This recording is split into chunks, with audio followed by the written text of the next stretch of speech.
Selamat datang di podcast Open Heart with Poltak IP Sibarani. Podcast ini adalah sarana untuk menguraikan atau memperbincangkan hal-hal yang penting, yang berguna dalam hidup kita sehari-hari, yang di dalamnya terkandung nilai-nilai yang bersifat edukatif, teologis, filosofis, dan etis. Uraian atau perbincangan akan disampaikan secara topikal atau tematis. Selamat mengikuti.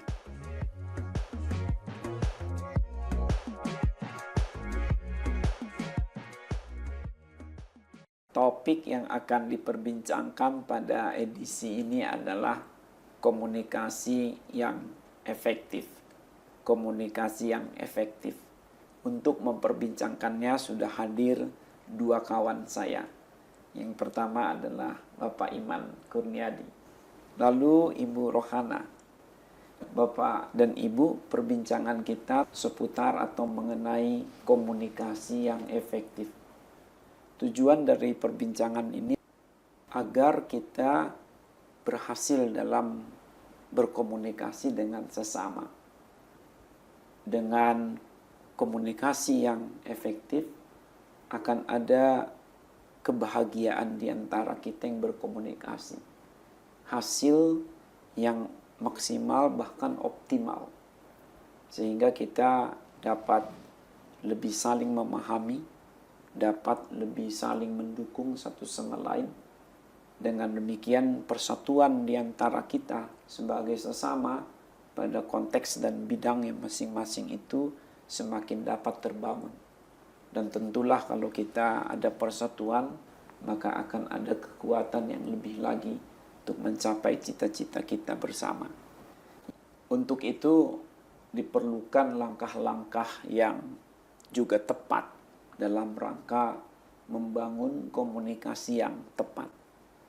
Saya usulkan ada sekitar 9 langkah umum yang sepatutnya kita pahami, juga kemudian gunakan kalau kita bersetuju dalam rangka mencapai hasil yang terbaik dalam berkomunikasi. Yang pertama adalah pihak yang tepat. Pihak yang tepat. Pihak yang tepat yang dimaksud di sini adalah tepat dalam peran masing-masing. Apakah dia sebagai subjek atau sebagai objek? Kalau tanya jawab, apakah dia itu si penanya atau yang menjawab? Apakah dia itu sebagai orang pertama atau orang kedua? Seharusnya pihak-pihak yang berkomunikasi ini juga dibatasi lah, supaya secukupnya saja. Harus lihat juga memang kepentingannya, keperluannya. Ini dalam ranah apa, dalam bidang apa. Misalnya, kalau ini adalah perbincangan antar anggota keluarga saja, tidak perlu diikuti oleh teman, tetangga, rekan kerja, atau pegawai kalau kita ada pegawai. Tepat pihak juga peranannya yang tepat begitu. Kalau bicara soal pihak bisa juga tidak Pak sesuai dengan topik. Maksudnya kan berarti ketika kita bicara topik tertentu berarti melibatkan pihak tertentu. Maksudnya itu saling terkait. Memang pihak-pihak yang berbincang itu atau berkomunikasi itu seyogianya juga memperhatikan pesan seputar apa yang hendak diperbincangkan. Pihak-pihak yang terkait ini apa selalu berhubungan dengan topik tadi Pak, topik yang dibicarakan itu. Misalnya ada yang tidak terkait, bagaimana itu? Tepat pihak di sini adalah jangan sampai yang tidak ada urusan dan bagiannya terlibat begitu saja. Dan kita juga harus tahu diri lah.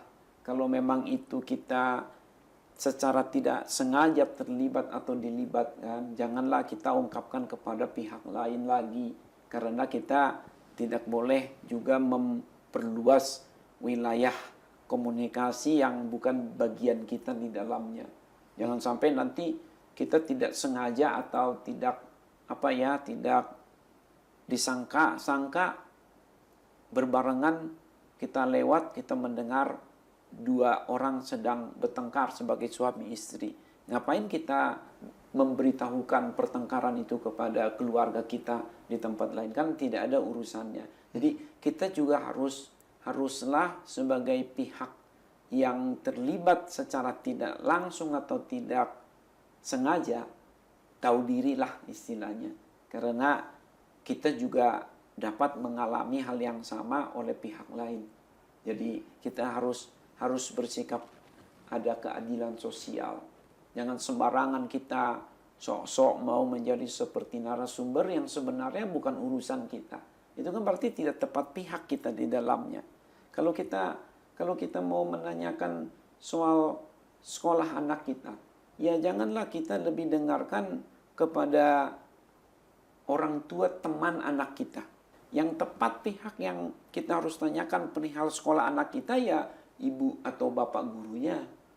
Atau ya boleh juga teman kelasnya. Tapi pihak-pihak lain ya tidak tepat juga kan. Nah inilah komunikasi yang efektif. Terlebih tanyalah kepada anak itu sendiri. Lihatlah catatan sekolahnya. Lihatlah nilai raportnya. Perhatikanlah bagaimana dia dapat atau tidak dapat menjelaskan apa yang dipelajarinya di sekolah. Kan itu pihak yang tepat untuk berkomunikasi pada hal apa yang sedang dibicarakan. Kalau tadi Bapak katakan, andaikan kita ikut secara tidak sengaja, ya kita harus sadar dirilah tidak terlibat di dalamnya. Tapi andaikan mungkin ada hal-hal yang kita ingin bicarakan itu dengan hal khusus, dengan pihak yang khusus juga, tetapi ternyata ada orang lain di situ. Bagaimana kira-kira kita menyikapinya? Kita kan apakah kita harus dengan terbuka yang katakan, maaf ya Pak, kita mau bicarakan hal ini, ya boleh Bapak meninggalkan tempat, atau kira-kira bagaimana untuk menyikapi hal tersebut? Sangat baik. Karena seringkali kita juga yang keterlaluan seolah-olah memperbolehkan dia untuk hadir di situ. Oleh sebab itu perlu kita beritahu, tentu dengan pengalimatan yang baik ya, yang tepat. Seperti Ibu tadi katakan, itu sudah benar.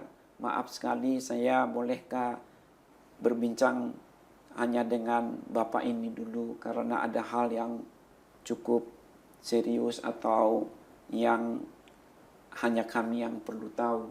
Beritahu begitu. Tidak hendak mengabaikan beliau. Daripada kita ngobrol berdua, kita tidak harapkan dia di situ, tapi kita pendengarkan dia mendengar. Kita biarkan dia mendengar. Lalu dia tidak diajak juga bicara. Itu kan tidak sopan juga jadinya. Komunikasikanlah kepada pihak-pihak yang tidak perlu mendengar. Atau kalau toh memang dapat kita siasati, kita berkata begini, maaf ya, Anda boleh tunggu di sini sebentar, kami berdua atau bertigaan atau berapa orang itu mau ke ruangan lain untuk membicarakan sesuatu hal yang lebih khusus. Beritahu seperti itu. Kita harus antisipasi supaya apa yang kita bicarakan tidak keluar, karena ya dengan kata lain kita harus berani untuk mengatakan sebelumnya ya Pak ya. Sedapat mungkin diberitahukan. Ya. Itu sebabnya kalau memang perbincangan kita ini sangat khusus dan khas dengan orang-orang tertentu itu, titiplah pesan kepada pihak-pihak itu. Tolong diperhatikan, tidak perlu mengajak pihak lain. Misalnya karena ini perbincangan orang dewasa, anak-anak tidak perlu dibawa. Karena ini adalah apalagi konseling. Hanya orang yang bermasalah saja dengan konselornya yang boleh satu ruangan. Karena kalau kita tidak batasi siapa yang akan berkomunikasi, nanti tidak efektif dia komunikasinya. Bisa bias kemana-mana. Dan hati-hati dengan yang saya istilahkan sendiri sebagai narasumber hantu. Narasumber hantu ini adalah seolah-olah dia menjadi pegangan omongannya, tanggapannya, pesan-pesannya, informasinya. Tetapi kita tidak menghadirkan dia secara sah begitu. Inilah yang disebut dengan perwakilan katanya itu. Hati-hati dengan katanya. Biasakanlah ya kita tepat pihak di dalam berkomunikasi. Kalau urusan suami istri, tutuplah itu pintu itu di kamarnya. Ngobrollah berduaan. Janganlah pula anak-anak dengar. Kalau kita perlu bercakap-cakap hanya dengan anak laki-laki kita sebagai ayahnya, ya sudah pergi berduaan. Anak laki-laki dengan ayahnya. Kalau itu adalah masalah keperempuanan, kewanitaan, ya anak perempuan dengan mamanya. Semacam itu kan tepat pihak. Jangan sampai kita jadi bias kemana-mana. Hal lain adalah berhati-hatilah dengan menyebut nama seseorang. Karena kalau kita menyebut nama seseorang lain, maksud saya, di luar yang tidak hadir itu tanggung jawabnya itu berat. Biasakanlah untuk tidak mewakili dan mewakilkan pada pihak-pihak yang tidak hadir dalam perbincangan itu. Biasakan. Kalau toh harus disebutkan nama itu, ingat itu bukan tanpa konsekuensi. Andaikan orang tersebut titip pesan bagaimana Pak? Maksudnya bisa saja katakanlah di dalam meeting seperti itu. Dia bilang ya karena ada suatu kendala harusnya dia rencana hadir tetapi ternyata tidak bisa hadir. Tolong titip pesan saya, misalnya bisa saja diketik seperti itu lewat text message atau itu. Nah itu bisa boleh seperti itu Pak. Boleh dengan catatan satu, lihat dia sebagai representasi siapa. Siapa juga yang merepresentasikannya. Berikutnya, relevansi kedekatan yang merepresentasi itu tepat tidak. Jangan sampai ya tidak kuat gitu. Dia atas nama siapa? Teman bukan, stafnya bukan, pimpinannya bukan. Tidak ada relasi yang kuat. Tiba-tiba dia menggunakan alasan, oh saya dapat pesan dari sini. Ya sebagai apa?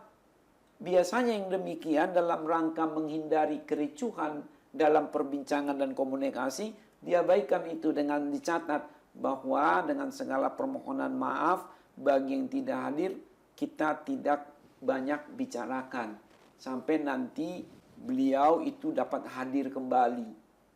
Karena hati-hati loh, kalau kita ini memperbincangkan seseorang yang tidak hadir, kecuali tadi itu ada dokumen resmi sebagai perwakilannya dan kaitkanlah itu tadi dengan representasinya, relevansinya. Dalam menerima pesan, misalnya seperti yang Bu Rohana tadi sampaikan, ada yang menitip pesan untuk menyampaikan A, untuk menyampaikan B gitu. Berarti kita harus hati-hati juga ya. Jangan sampai kita ini menambahkan atau malah mengurangi begitu, Pak. Betul. Itu sebabnya kan dalam pertemuan-pertemuan itu ada namanya tatib, tata tertib. Seperti persidangan. Kalau persidangan itu dalam konteks pemilihan, biasanya tidak boleh diwakilkan yang tidak hadir itu.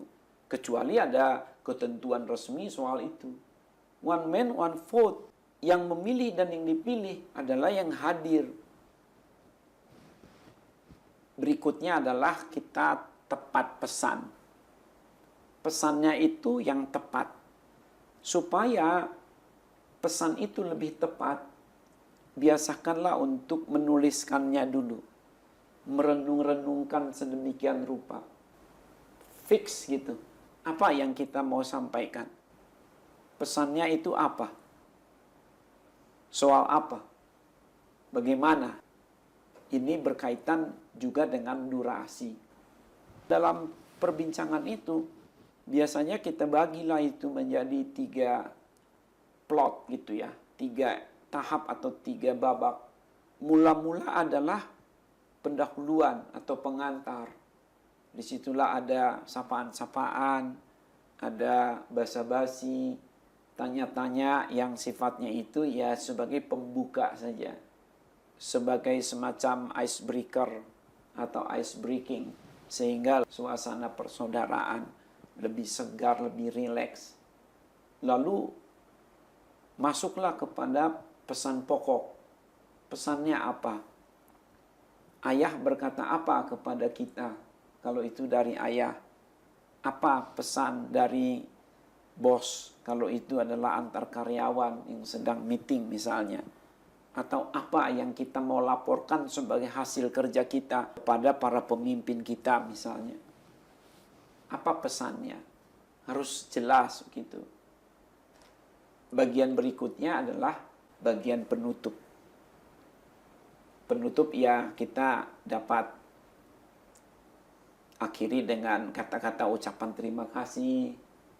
Juga ada semacam perdamaian, ada semacam rekonsiliasi, ada juga permohonan kalau saya salah, mohon dimaafkan kah, diampuni, ataupun dapat dilanjutkan dengan ucapan-ucapan penghormatan kepada pihak lain yang terrelasi kuat dengan yang kita sedang berbicara, berkomunikasi dengannya. Misalnya, sampaikan salam hormat kepada ayah, ibu di rumah. Kirim salam ya sama nyonya Anda. Dan seterusnya. Itu adalah satu bagian penutup yang baik. Tapi kembali kepada pesan itu, pesan harus betul-betul tersampaikan. Jangan sampai kita ini lebih banyak di ice breaking-nya. Pendahuluannya basa-basi warna sari. Tapi waktu sudah tinggal sedikit, belum tersampaikan juga pesan itu. Jangan takut untuk sesegera mungkin menyampaikan pesan pokoknya. Lebih baiklah di penutupnya nanti warna sari kita bisa tambah. Daripada kita di bagian pendahuluan itu warawiri ke sana kemari. Lalu orang tidak siap lagi untuk berbicara yang serius. Habislah momennya. Dalam hal-hal tertentu Pak, memang saya bisa menangkap apa yang Bapak sampaikan bahwa memang pesan kita itu harus tepat gitu. Kita harus bisa menyusun pesan-pesan utama yang ingin kita sampaikan gitu ya. Tapi dalam kasus-kasus tertentu kan terkadang kita tidak seperti itu, Pak. Jadi kita tidak menyusun secara baik gitu. Ya, itu yang harus dilatih. Siap atau tidak siap harus dipersiapkan. Maka kalau mau ada meeting di kantor atau di lembaga, di mana kita diminta untuk melaporkan hasil kerja, buatlah seperti PowerPoint kah, atau ada dokumen-dokumen yang ditampilkan, ada gambar, ada kurva, ada kolom-kolom, ada apa yang bisa mengatakan kepada teman atau rekan kita yang berkomunikasi itu, ini loh pesan saya, ini yang pokok yang saya mau ucapkan ini. Buat, paling tidak dia mesti ada semacam outline-nya, ikhtisarnya. Ini juga berlaku bagi kita untuk berbicara di hadapan khalayak umum. Mau tidak mau kita harus siapkan. Cepat-cepat. Nah, saya bersyukur dengan adanya semacam smartphone, di mana saya juga dapat ketik dengan lebih cepat. Siapa namanya? Saya sepakat dengan yang Bapak sampaikan, memang kita harus bisa mempersiapkan gitu. Ketika Pak Potak katakan mempersiapkan apa yang ingin diucapkan, mungkin itu lebih kepada ucapan langsung atau perkataan langsung. Bagaimana dengan teks, Pak? Apakah itu juga perlu disiapkan juga gitu sebelum dikirim? Sama. Misalnya WA-an gitu atau SMS-an gitu ya, atau email, di mana kita ketik betul. kita di dalam menyampaikan perbincangan secara media seperti itu, dalam hal menyampaikan pesan, sama juga seharusnya ada pendahuluan sebagai pengantar, lalu ada isi pokok, pesan pokok, isi pokok perbincangan, pesan yang utamanya, kemudian penutupnya. Singkat-singkat tidak apa-apa, tetapi orang harus tahu bahwa itu baru pendahuluan, belum ada namanya isi pokok perbincangan, dan belum juga ditutup. Jangan kelamaan di basa-basinya juga. Karena apa? Tiba-tiba dia dipanggil oleh orang tuanya, kita lagi chatting begitu, dipanggil oleh orang tuanya. Padahal sebenarnya kita sudah ngobrol, chatting kesana kemari urusannya sebagai bagian pendahuluan atau pengantar. Ternyata belum juga masuk ke bagian pokok perbincangan. Akhirnya apa? Ya anti klimaks atau lost passion gitu, atau apa namanya itu. Dia sudah tidak lagi enak untuk diajak ngomong yang lebih serius. Jadi kalau kita memang ada, biasanya kan kita kontak seseorang bukan hanya sekedar menyapa ya Pak. Biasanya ada tujuan, ada yang ingin dibicarakan atau ada yang ingin disampaikan. Jadi tetap ada pendahuluan ya sebagai tata krama gitulah. Lalu masuk ke poin yang ingin kita sampaikan supaya ya tentunya orang yang dihubungi juga biasanya kan bertanya, ini kenapa ya saya dikontak? Jadi kalau terlalu banyak ice breakingnya atau pengantarnya juga ya itu yang tadi keburu bosan, keburu ini oh dia cuman chat gitu saja lah, akhirnya dianggapnya nggak penting. Iya betul.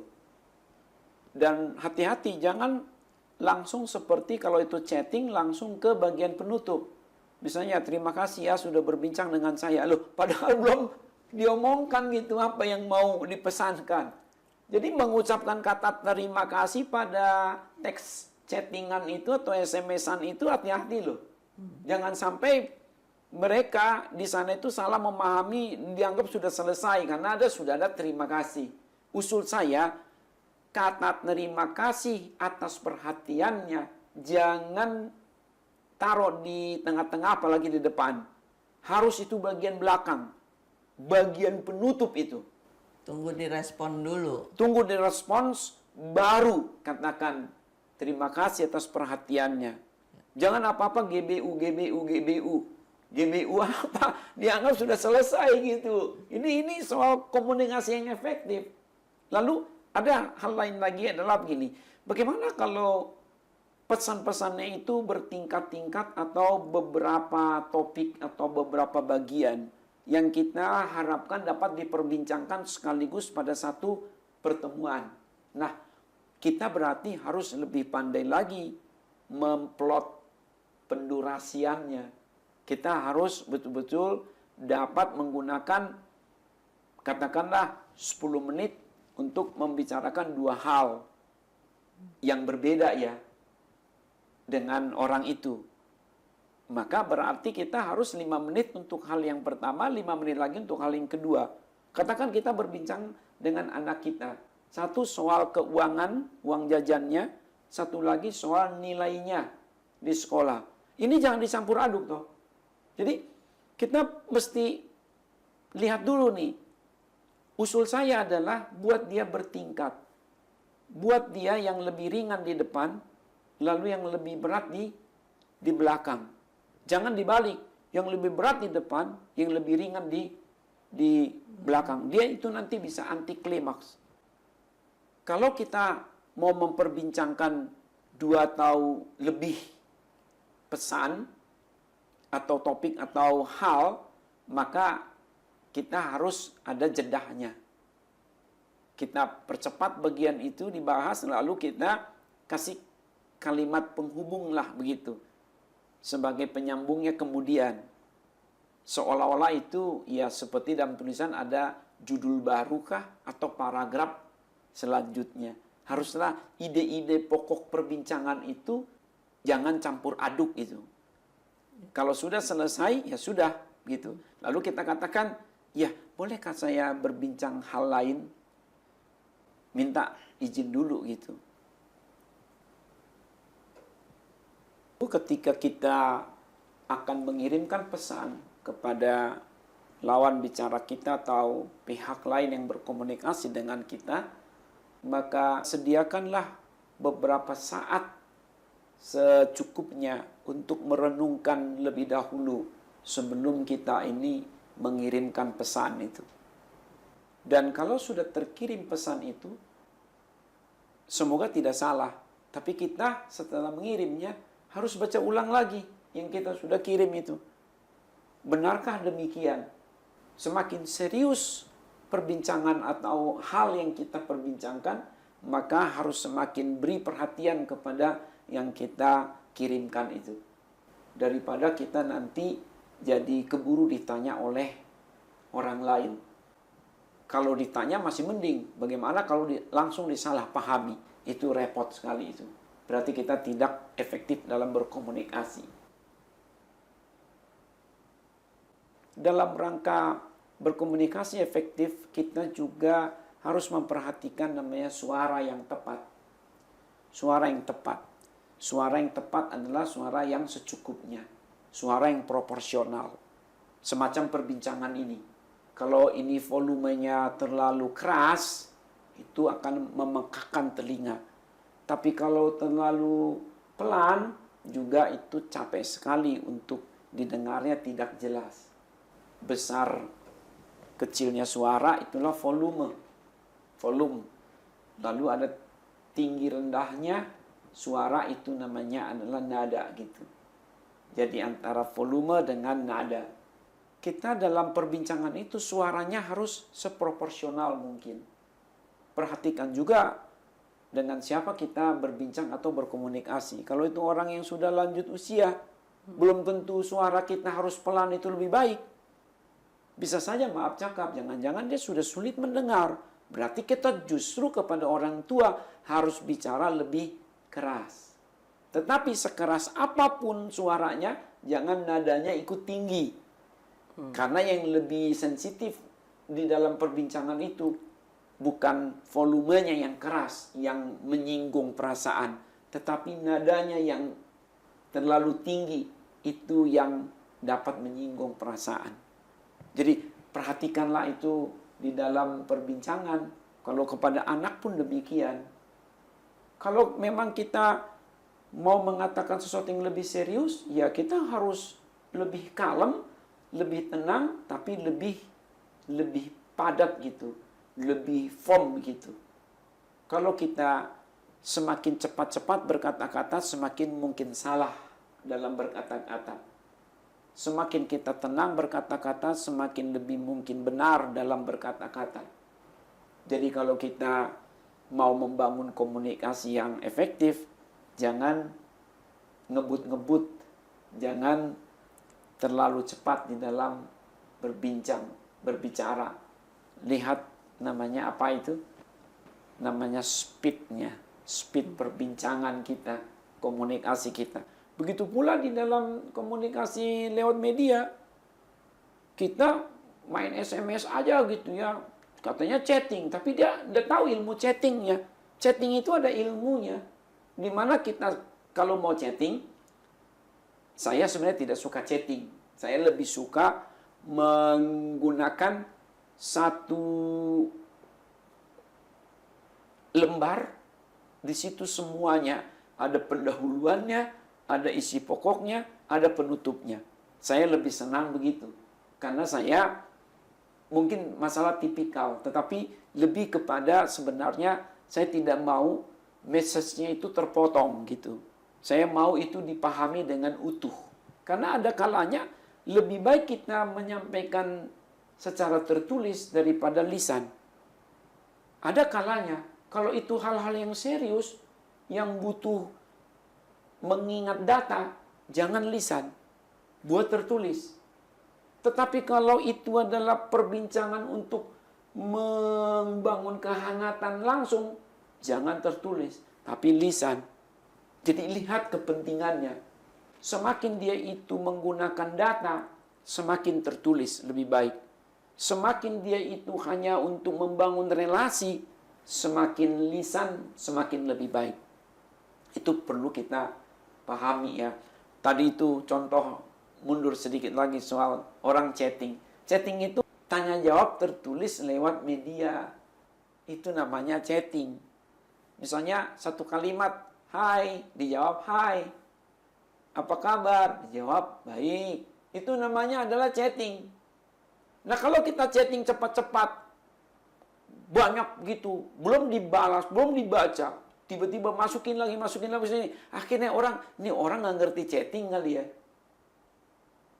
Chatting itu bertahap, seperti orang satu kalimat dibalas, satu kalimat lagi dibalas. Makanya kalau kita tidak cukup waktu, jangan bilang chatting. Chatting itu dalam suasana rileks, santai. Orang biasa banyak chatting itu mau tidur. Jangan bangun tidur chatting. Bangun tidur chatting tidak cocok. Nanti dia maaf ya, mau ke toilet lah, ke WC, mau cepat-cepat mandi, mau cepat-cepat pergi. Nah, buat chatting, bangun tidur chatting itu tidak tepat. Chatting itu adalah pada saat Anda santai, tidak sedang terburu-buru, sedang dalam perjalanan di kereta, sedang perjalanan di bus, atau di kendaraan yang nyaman, begitu. Atau sedang berada di ruang tunggu, kita ada waktu, kita boleh chatting. Atau mau tidur dan seterusnya. Tapi kalau terburu-buru, jangan chatting. Kalau mau memberikan pesan yang tidak cukup waktu, buatlah itu selengkap mungkin pada satu halaman saja, satu lembar saja. Itu usul saya, supaya efektif di dalam berkomunikasi. Ya, sebenarnya tadi lebih kepada suara itu. Suara kita haruslah seproporsional mungkin. Kalau bicara soal efektif suara di dalam komunikasi itu bisa juga tergantung dari tempat ya Pak. Maksudnya tentunya kalau bicara di dalam, tadi kan bicara sebelumnya tentang suara itu dengan siapa kita berbicara. Tapi juga salah satu yang perlu dipertimbangkan itu tempat. Misalnya di ruangan yang sempit, ya kita nggak perlu teriak-teriak. Tapi kalau misalnya di lapangan, tentunya suara kita harus lebih kencang seperti itu. Itu bagian dari komunikasi kan Pak? Iya, betul. Betul sekali. Kalau tempatnya itu tidak perlu mikrofon, ya ngapain pakai mikrofon, kan begitu. Kalau perlu bisik-bisik saja, ngapain ngomong keras-keras.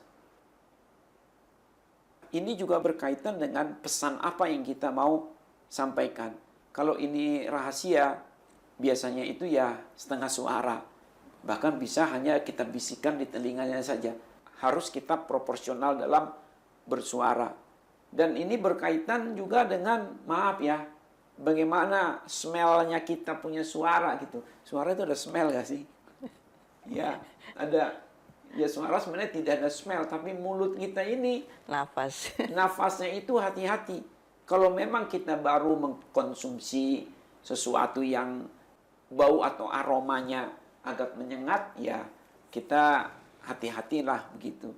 Bukan dosa kalau kita memakan sesuatu yang beraroma sangat menyengat, tetapi maksud saya dalam rangka keberhasilan, efektivitas berkomunikasi, perhatikan juga bau mulutnya. Suara tidak pernah bau ya, kecuali ngomong yang jorok-jorok gitu ya, itu bau juga tuh. Tapi suara tidak bau gitu.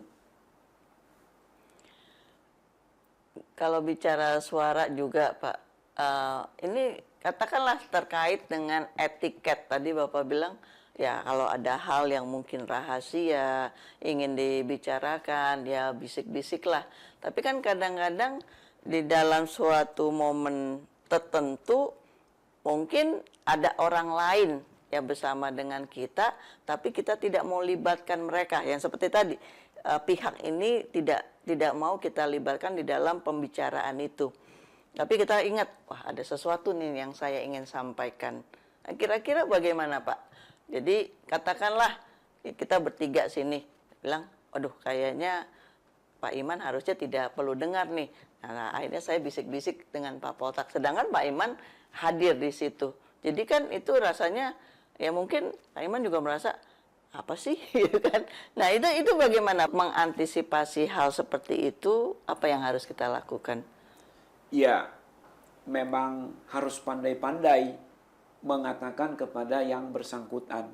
usul saya, siapa yang berelasi dekat dengan pihak atau orang ketiga tadi itu, katakan orang ketiga atau orang lain itu, maka dialah yang memberitahukannya sebelumnya. Misalnya, kawan, nanti kalau aku berbincang dengan teman ini hal lain. Ya, anggap kamu tidak hadir di situ. Anggap Anda tidak mendengar. Bisa ya, karena ini tidak ada urusannya dengan bagian lain. Ini adalah urusan saya dengannya. Sebenarnya ini sedikit rahasia, tapi karena tidak ada lagi waktu dan sangat mendesak, juga tidak ada ruangan lain, nanti jangan kaget kalau kita bertigaan di situ. Tapi harap Anda bantu saya untuk memaklumi keadaan itu. Jangan sampai dia tersinggung. Apalagi kalau kita sepertinya bicara kelewat serius, lalu tiba-tiba melihat dia sebentar-sebentar begitu. Nah, ini pun hati-hati, ini bagian dari gerakan sih. Ya. Bagian dari gerakan. Jangan sampai kita seolah-olah sedang ngomongin dia gitu. Itu hati-hati. Ya. Nah, tetapi kalau sudah sama-sama diberitahu, maka dia akan lebih sabar, menunggu. Semakin kita bisik-bisik, semakin dia resah sebenarnya. Maka kita tidak apa-apa, kita jangan terlalu bisik-bisik, ya setengah suara. Tapi dengan tadi catatan itu, kita berdoalah supaya beliau tidak mendengarnya atau memberi perhatian terlalu gitu. Itu adalah seni, supaya suara kita itu memang tepat di dalam berkomunikasi. Dari yang Bapak jelaskan tadi, menyambung dari Bu Rohana mengenai gerakan tubuh gitu ya Pak. Kadang-kala kan memang mau tidak mau ketika kita menyampaikan pesan, berkomunikasi, pasti ada gerakan tubuh gitu loh. Dan entah sadar atau tidak sadar gitu. Nah ini kan kadang memicu salah penafsiran dari orang di sekitar kita gitu Pak. Nah bagaimana supaya pesan kita ini efektif, tetapi kita bisa memaksimalkan gitu, tidak menyinggung orang yang ada di sekitar begitu. Iya, gerakan yang tepat. Gerakan yang tepat mula-mula gerakan mata kita. Jangan biasakan melihat objek atau pihak lain yang tidak sedang berkomunikasi dengan kita. Karena nanti beliau atau mereka itu menganggap kita membicarakan mereka. Padahal tidak. Jadi fokuslah kepada siapa yang sedang berbincang dengan kita, berkomunikasi dengan kita. Fokus dengan pihak-pihak itu saja. Jangan lihat yang lain. Jangan lihat yang lain. Anggap orang lain itu tidak ada. Maksud saya adalah diabaikan dulu demi komunikasi yang efektif. Lalu perhatikan juga gerakan tangan kita. Khususnya telunjuk. Jangan sembarang nunjuk-nunjuk. Nanti disangkanya kita tunjuk mereka. Hati-hati. Jadi kalau kita ini memang mau mengamati saja, walaupun kita sedang mengamati pihak lain, kita sedang memperbincangkan, mengamati pihak lain, kita sedang memperbincangkan supaya komunikasi kita itu baik, efektif. Dalam hal ini ya gerakan kita jangan nunduk-nunduk dia. Kalau nunduk-nunduk langsung itu berarti nanti dia akan tersinggung, lalu samperin kita, apa nunjuk-nunjuk dan seterusnya. Itu bisa terjadi keributan.